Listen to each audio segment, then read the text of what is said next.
Joining us now is Okpe with stories trending around the world. Hello, Genix. Good morning, Dr. Abati. Happy Friday. Why are you laughing? TGIF. Just one look at me, you just start laughing. Can I take permission to speak? What's the matter? Can I take I'll report you to some people. Can I take permission to speak?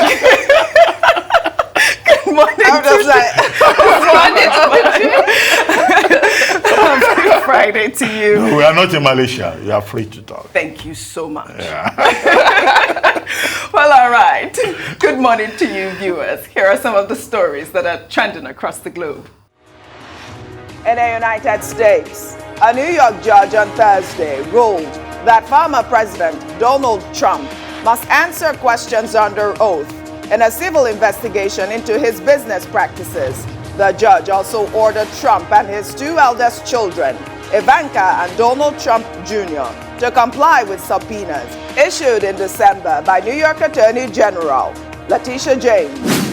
In India, Prime Minister Narendra Modi on Thursday described the deaths of 13 people who fell into a well during a wedding ceremony in the northern state of Uttar Pradesh as heart-wrenching.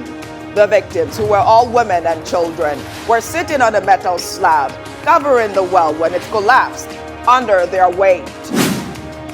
In Brazil, the death toll from floods and landslides that swept down on the mountain city of Petrópolis rose to at least 110 on Thursday, following what has been described as the most intense rainfall in decades. The government confirmed that 134 people are still missing, many feared trapped in mud beneath the German-influenced city, nestled in the mountains above the city of Rio de Janeiro.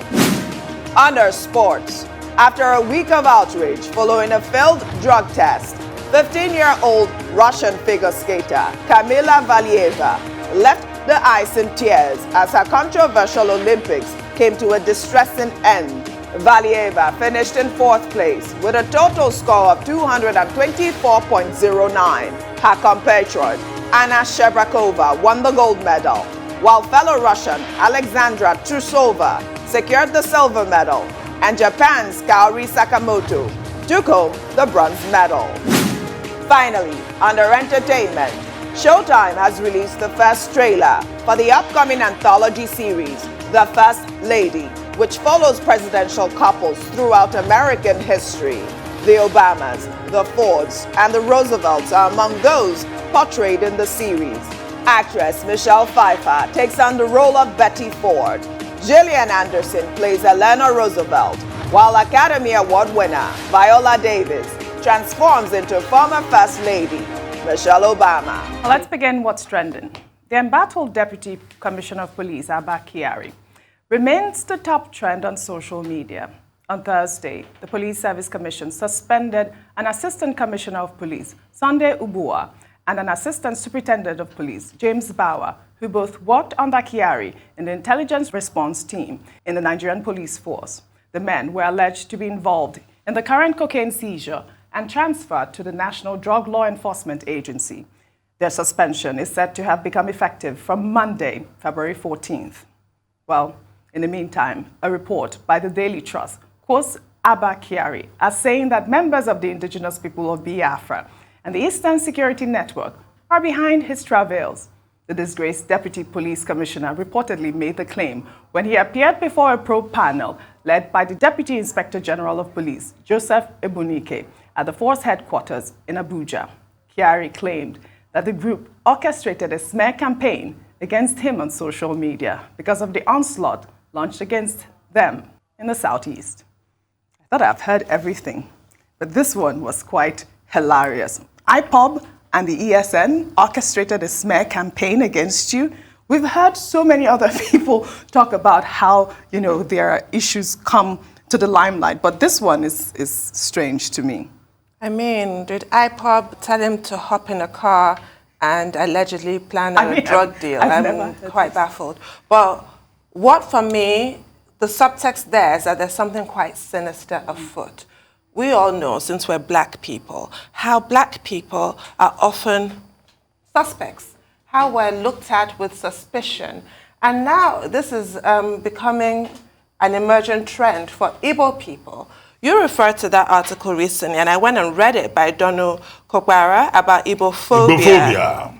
What so have Igbos done to yes, so this is a dog whistle right there. Yeah. We're used to racist dog whistles, but this for me is an ethnic dog whistle. You're talking about IPOB as the bogeyman. Anything that's bad that's happened, it's got to be them. So we've often talked about the marginalization of the Igbos, but now we're seeing demonization and criminalization. Yes. So this, what he has said, and a dog whistle is always to appeal to certain people. We all know what that means. So what he has said for me is a lot weightier than it initially appears. It sounds something ridiculous you just reject, but it speaks to a much darker undertone about the current reality in Nigeria right now with regards to tribalism. And this must not be encouraged. It must be completely rejected. People should not reach for Igbos as their convenient whipping boy. It's just really quite distasteful, quite frankly.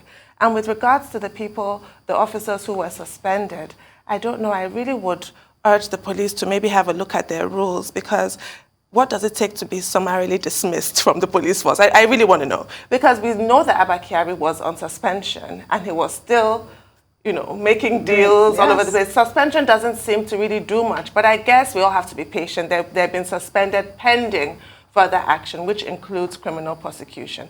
But I just think for the sake of the police, some people just need to be dismissed immediately from the force. Absolutely. Okay. Now, first, the DCP and the ACP who have been placed on suspension, there were 2 of the 4 other officers working under Abba Kyari who were said to have been arrested along with him 3 days ago. Now, 2 of them have been placed on suspension, and I think they've been placed on suspension by the Police Service Commission, pending the next round of investigations. Yes. Because this is in connection with the accusations, the allegations by the Nigerian Drug Law Enforcement Agency. So while the investigation and the interrogation by the police and the NDLA continues, they've placed them on suspension. But my question is, 4 persons were arrested along with them. What has happened to the 2 other officers? Why were they also not suspended? Because 3 days ago, we were told 4 officers were arrested, at the instance of the NDLA, along with Abba Kyari. That's one. The second one has to do with the fact that the panel report that is out there, the Egbunike panel report, DIG Egbunike, resolved that Abba Kyari is guilty of using social media, and hence, on the basis of that, he should just be demoted from the position of a deputy commissioner of police to an assistant commissioner of police. Now, nobody is impressed by that. Observers, commentators see it as a slap on the wrist. Absolutely. As an attempt by the police hierarchy to cover up one of their own. The other part of it that they said was that, he was cavorting and socializing with persons he should not be associated with as a law enforcement officer. And that he has violated police ethical professional rules. Okay? In both instances, both the panel and the Police Service Commission, they are quoting what they call public service rules. Maybe this particular Kyari and others case should compel us to take a second look at the public service rules. Maybe those public service rules have become obsolete. Maybe they are not in line with reality. That's one assumption that we can take from there. But whatever it is, there should be no cover-up. On the issue of Abba Kyari, saying, his travails should be traced to IPOB and Eastern Security Network. Well, Professor Kemi Rotimi, a leading scholar on police affairs in Nigeria, who has done a book on policing in a federal state, the Nigerian experience, made it very clear that, in fact, that is totally beside the point. He even went as far as abusing the journalists who carried the story. But because he's my friend, I allowed him to get away with that. Because I don't like people teaching journalists how to do their job. Okay? But he had a point that, look, if you're a police officer, part of your job is to arrest people, is to engage people. okay, what are we dealing with here? Occupational hazard? Every occupation has its own hazards. Even if it is IPOB and ESN coming after him because he was involved in combating crime and criminality in the southeastern part of the country. That is not an excuse. You cannot blame IPOB. You cannot blame ESN. And it is good that the Ebunike panel thought that that defense was very watery. I think every reasonable person out there will also think that that defense is watery. What are the questions that were being asked? Did you collect money through Oshpopi and pass the money through your brother into a certain account? That's it. Up to 249 million naira. Are you a tailor to Oshpopi who has been indicted somewhere? Tailoring services, is that part of the functions of the policeman defined in the Nigerian Police Act? How did a high-ranking favorite of the Inspector General of Police become a part-time tailor? Super captain. A law enforcement officer. Tailor. Now going from one designer to the other to sew clothes for indicted persons. These are the questions.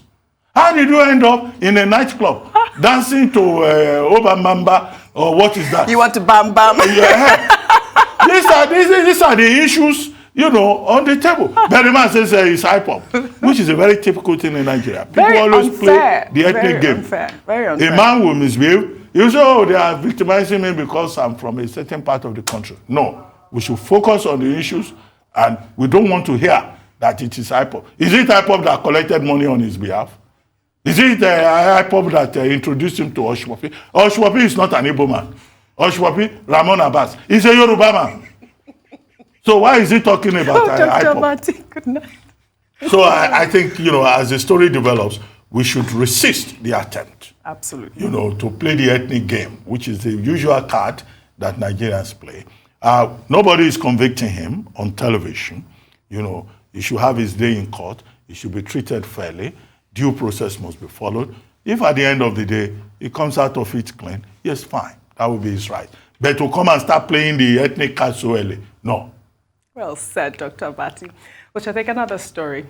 The Minister of Humanitarian Affairs, Disaster Management and Social Development, Sadia Umar Farouk, has come under fire on social media for saying that it is elitist to assume that the 5,000 naira monthly national cash transfer to vulnerable households is insignificant. The minister spoke on Thursday during a briefing with State House correspondents. The 100 million Nigerians that are going to be lifted out of poverty, according to Mr. President's vision, it cuts across all MDA's efforts. And for us in our ministry, as being the lead ministry in alleviating poverty, the conditional cash transfer that we give 5,000 naira to poor and vulnerable in communities goes a long way in lifting them out of the status they were in before. You can see people have even saved, you know, to provide a vehicle that will support them in child delivery. So this, I can say, we are supporting 1.6 million individuals. And these individuals, if you multiply the average number of a household, which is 5 to 6, you're supporting about 15 million or thereabout, more than 15 million individuals. So these people are being supported. Well, before I take your reaction, I shall take a tweet from Bankole, who wrote, "Most Nigerians live from hand to mouth, one day at a time, never sure of tomorrow. For them, 5,000 naira will take them for another week, depending on how large the family is. Their psyche have been reduced to depending on hands-on. They are at the mercy of the elites and the society." Give a man a fish and he'll eat for one day, teach him how to fish, and he'll eat for the rest of his life. So I think that's the issue here. The 5,000 naira handout, like she said, is a lot of money to people who are living in poverty, and that shamefully is 43% of Nigerians. But even though it's a lot of money in the present time, you're going to consume it just like that and then be back where you started from. The whole issue is, why are we in this mess in the first case? Why do we have 89 million Nigerians living in poverty? It is a disgrace. We were talking earlier in one of the earlier segments of the show with Rotus about how we've recorded, is it 3.4% growth, where they're limping along. GDP. Yeah, GDP. Where they're limping along. It's really so bad. What we need in this country is more investment. Foreign, local, direct, whatever. We need industrial production. We need to address the causes of the poverty, not these little handouts. It's like applying a Band-Aid when you need surgery. So while I completely understand her saying it's elitist if you don't think 5,000 naira is a big deal, it really isn't beyond that day or the next day. No, it's not. No. It's really not. What are you going to do? You can't really start a business with 5,000 naira, can you? I mean, how is it elitist? 5,000 naira cannot do anything like beyond that. A few days, really. A few days. It can't. If you really I stretch think that it, this is living in denial if you actually think so. Dr. Abati. Well, I mean, when I saw the thing by Shadia Umar Farouk, I just looked at it. I went to check her age. So it's a girl that was born in 1974. She's not a girl if she was born in 1974. Well, that's a woman. Okay, a woman. Okay. So I looked at her profile, and I was wondering in which country she lives, the kind of experience that she has had. Probably she doesn't know what is going on in Nigeria. No. But she has been given a very big title. Minister of Humanitarian Disaster and whatever, what she said is disastrous. Completely. It's very condescending. It's a way of, showing a lack of understanding of what people go through in Nigeria. What did she say? She said that, if some people get 5,000 naira in Nigeria, she has seen them, they will be weeping. Okay, does she think they are weeping out of joy? Or they are weeping out of further frustration? He also romanticized 5,000 naira. Is she aware of what the exchange rate is and what the market reality is? How much you can do with 5,000 naira? If you go into a store, by the time you buy water, you buy a loaf of bread, you buy maybe bean cake, that your 5,000 naira has vanished. And this 5,000 naira is being given to people to alleviate poverty on a monthly basis. And the question that she was asked by the press corps is that, what do you think of the relevance of this 5,000 naira cash transfer scheme that the government is embarking upon? And look at the kind of ignorant answer that she offered, but maybe not so ignorant, maybe based on her own experience. So what I'm saying is that this is part of the disaster of Nigeria. The minister in charge of disaster giving a disastrous response to a question that is talking about the disaster that Nigerians face. That disconnect between certain people occupying important positions, and the people of Nigeria. Why doesn't she herself collect 5,000 naira per month and see what she can do with it? Nada. That would be a moment of anagnosis for her, instead of talking about people weeping and people dancing because of 5,000 naira in a country where inflation rate is over 15%. You can't even buy tomato with that amount. And then, of course, the other point to make is that this is the same minister. She may be young, but being young is not the problem. The difference between being a girl and being a lady is immaterial to me. This is the same minister under whose watch we were told in 2020, during the lockdown, that some money, billions of naira, were deployed for school feeding program. Yes, that became a big scandal. Yes. And she came forward to come and defend it. Okay, up to this moment, Nigerians are still in a quandary as to how, that heavy amount went into the feeding of school children who were at home during lockdown. So people should take these appointments, but they should also know that there are key performance indicators. If the government does not focus on those key performance indicators, the public would focus on those key performance indicators. And if anybody in government has nothing intelligent to say, they should keep quiet. I've always said, look, windbaggery is not an asset for public officials. If you don't have something intelligent to say, can you just zip up? It's not everything that you respond to. If they ask you a question, you don't know what to say, you just say you don't have something to say on that. At the moment. To insult Nigerians and say 5,000 naira is such a big deal. Can she herself spend 5,000 naira per day? Well, all right. Well said, Dr. Abati. We shall take another story.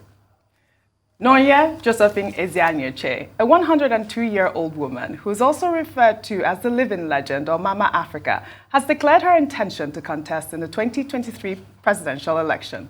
Ezeanyaeche hails from Anambra State and is the founder of the Voice for Senior Citizens of Nigeria group. She is said to have received many awards for her contributions to humanity and nation building, including the African Peace Award in 2021. The living legend declared her interest to contest during the visit to the Nigerian Television Authority, where her supporters said she was ready to take up the mantle. If the younger generation are not ready, she now joins a list of individuals who have so far declared interest to run for the highest office in the country.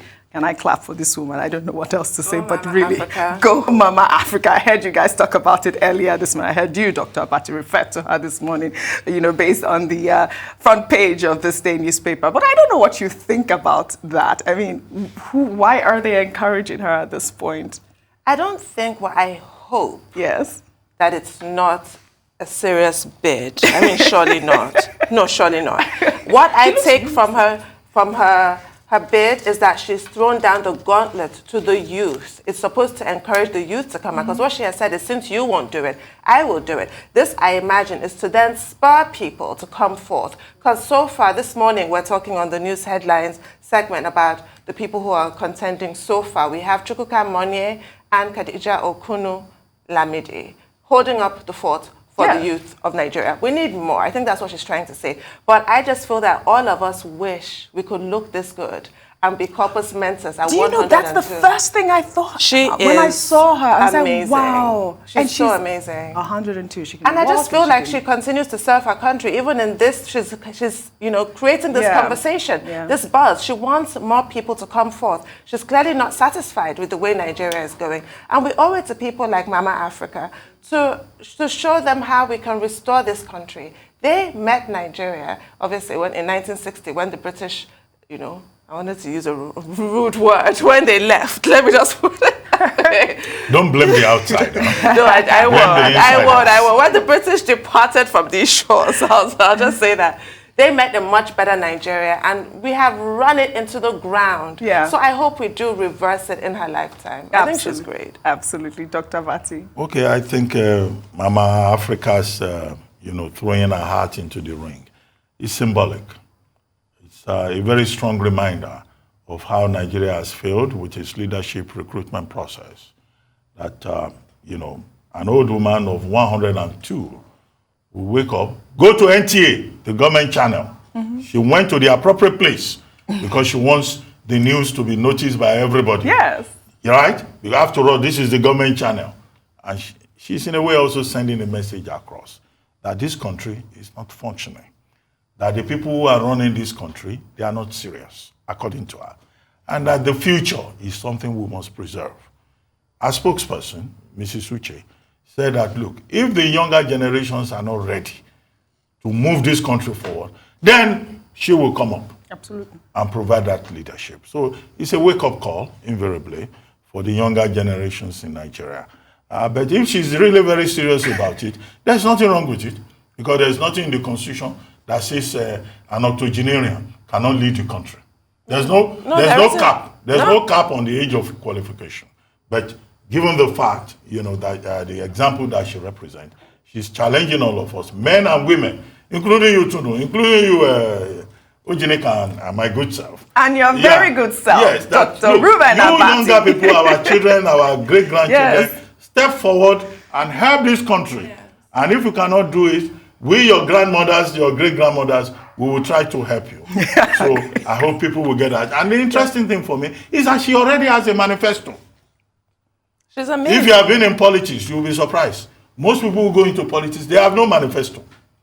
Go and check with some of these presidential aspirants. Some of them have not written any manifesto. They have no idea. They just want to be president. Yeah. They want to be governor without any written down document giving clarity in terms of the vision. And here is a 102 woman, 102 years old woman, who says, I already have my manifesto, because she has an idea. And if you compare her manifesto with some other people's manifestos, you will see that she's more of a citizen than the people who go about in Babariga and convoys and a sense of entitlement. Absolutely. About being president of Nigeria. What can we say? Thank you very much. Go Mama Africa. Always. Fingers crossed to look like that at 102. Isn't it? She's so blessed. And she gives us hope about longevity. So you guys have a great weekend. You too. That's all I have for you on What's Trending today. I'll see you next week.